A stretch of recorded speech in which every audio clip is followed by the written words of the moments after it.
Welcome to this explainer. Okay, if you've ever tried building a retrieval-augmented generation or RAG application, you definitely know the pain I'm about to describe. You hack together a quick prototype, maybe over a weekend, fueled by way too much coffee, and it looks like absolute magic. But the second you put it into production and actually hand it to real users, yeah, it gets incredibly flaky. Suddenly, you're drowning in abstraction layers, and you're just struggling to debug a system that completely falls apart when those inevitable edge cases hit. Okay, let's dive into this, because today we're going to demystify how you actually transition that fragile RAG demo into a robust, scalable, production-ready architecture. We're going to rip out those black boxes and build something that actually works. To frame our whole discussion today, check out this perspective from the engineering team over at OneUptime. The retriever finds the haystack, the re-ranker finds the needle. This absolutely nails the core theme of our explainer, because in the real world, getting close to the right answer just isn't enough. Precision is exactly what separates a cute weekend demo from a dependable enterprise-grade product. So here's the game plan for today. We'll start by unpacking the production RAG challenge, then we'll look at building RAG from scratch. From there, we'll dive into precision through re-ranking, go over guarding against AI hallucinations, and finally, wrap things up with measuring success in production. Rest assured, we are covering the complete, layered production lifecycle here. Let's get moving. Section 1. The Production RAG Challenge, going from demo to reality. So, what really happens when you try to scale these systems out of your safe testing environment and into the wild? Well, frameworks like LangChain or Llama Index are fantastic for getting off the ground fast, but they kind of act like a massive black box. When something breaks, and believe me, it will absolutely break, usually at like 2 a.m. on a Friday, tracing that error through all those layers of abstraction is a total nightmare. You literally don't know if the prompt failed, the retrieval failed, or the chunking failed. A true production build, on the other hand, is a clear box. As the developers at FutureSmart AI point out, when you use fundamental libraries like ChromaDB and OpenAI directly, and you build your own custom components, you get complete control. You see exactly how every single part of the pipeline interacts, which just makes debugging infinitely easier. Section 2. Building RAG from scratch, taking it back to basics. Establishing that absolute control starts with a really clean foundational code pipeline. It's basically a logical four-step process. Read your document, split the text, create metadata, and insert it to ChromaDB. But step 2 is where the magic actually happens. You absolutely need a sentence-aware text chunking strategy. Look, if you just arbitrarily split text by character count, you might chop a crucial sentence right in half, completely destroying the semantic meaning. Have you ever tried understanding a book where every 500th character was just sliced off, regardless of the word? Right, it's total chaos. By explicitly preserving sentence boundaries when you chunk the data, you make sure the context stays perfectly intact for when the large language model tries to read and understand it later. Okay, so once your data is prepped and embedded, here's how the baseline retrieval process actually works. Semantic search pulls the most relevant vector chunks from your database, in this case ChromaDB.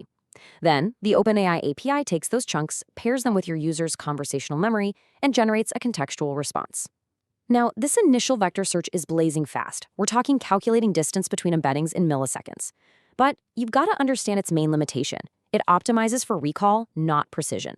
It casts a huge net to find candidates. So it grabs the haystack, but it might not put the exact needle right at the very top of your results. Section 3. Precision through re-ranking, the optimization layer. Now, in software engineering, we only want to stack on complexity where it adds measurable value, right? And this is exactly where it pays off. Now, what's really interesting about this two-stage process is how clearly it defines re-ranking.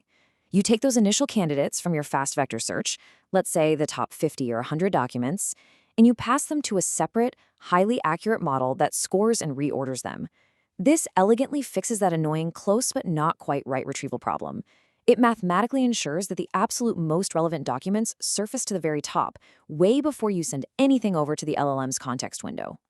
To really understand why this works so incredibly well, we need to compare bi-encoders with cross-encoders. Your standard vector search uses a bi-encoder. It encodes the user's query and the document totally separately into vectors and just checks how close they are in vector space. Super fast and great for recall. But a cross-encoder, it actually processes the query and the document together at the exact same time.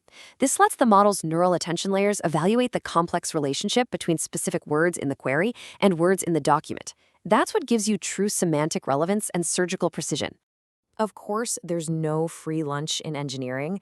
Cross-encoders are computationally heavy, and if you aren't careful, you'll completely destroy your system's latency. So, to run these in a live production environment without blowing up that strict 50 to 200 millisecond latency budget, you need a few actionable prescriptions. First, you got to use batch processing for memory efficiency. Second, aggressively cache those query document score pairs so you aren't expensively rescoring the exact same matches for common questions over and over. Third, stick to lightweight models like MS Marco Mini-LM rather than massive billion-parameter giants. And finally, set strict relevant score thresholds. Just drop the useless documents entirely before they ever reach the user. Section 4, Guarding Against AI Hallucinations, the safety layer. All right, this requires a major mindset shift.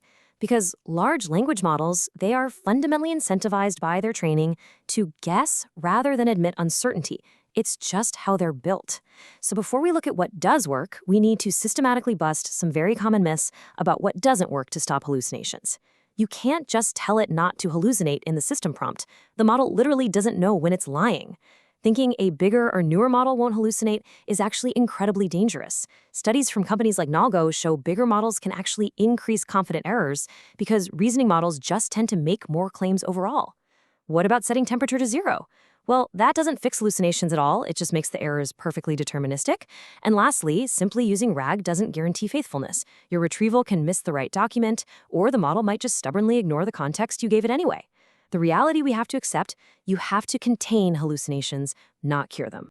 So what actually works? Well, this is the real production pipeline for containing those hallucinations. It's a strict 5-step defensive line. Step 1, retrieve your context. Step 2, generate the answer. But then, step 3, verify. This is where you run a grounding check, often using a secondary LLM as a judge to make sure the model's claims are explicitly supported by the retrieved text. Step 4 is gate. If the answer fails that grounding check, you block it, period, no exceptions. And step 5 is fallback. For high-risk applications, you absolutely must fail closed. If the system is unsure, it shouldn't try to guess. It should simply say, I don't know, or seamlessly route the query to a human agent. Section 5, measuring success, evaluating in production. You know the saying, you cannot manage what you do not comprehensively measure, and this brilliantly illustrates the critical evaluation metrics you actually need to implement. First, mean reciprocal rank, or MRR. This averages the rank of the first truly relevant document across all your test queries. Then, NDCG at 10. This evaluates the overall ranking quality of your top 10 results, harshly penalizing you if relevant documents get pushed to the bottom of the pile. Then we have the faithfulness rate, which measures exactly what fraction of claims in the generated answer are strictly supported by your context. And finally, semantic entropy. This evaluates the consistency across multiple sampled answers to automatically detect if the model is just guessing. These metrics are how you mathematically prove your pipeline actually works. But how do you actually track this in the real world? You can't just run these metrics once in a Jupyter notebook and call it a day. To survive in production, you need some concrete tracking mechanisms. First, maintain a golden test set and run it on every single code change to catch regressions instantly.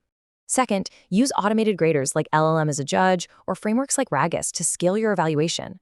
However, you also have to implement sampled human review of real user traffic because automated graders can and definitely will drift over time. And crucially, this is probably the most important one, log the retrieved context right next to every single answer. If you don't do that, you're just debugging blindly when a user reports hallucination because you'll have absolutely no idea if the retriever failed or if the LLM just made things up. Wow, we have covered a massive amount of ground today, from ripping out black box frameworks to implementing cross-encoders and hard gating against AI hallucinations. So I want to leave you with this provocative question to reflect on as you look at your own architecture. Is your RAG system retrieving the haystack, or is it actually finding the needle? Are you built for a demo, or are you truly built for reality? Thanks so much for joining me on this explainer, and I'll catch you in the next one.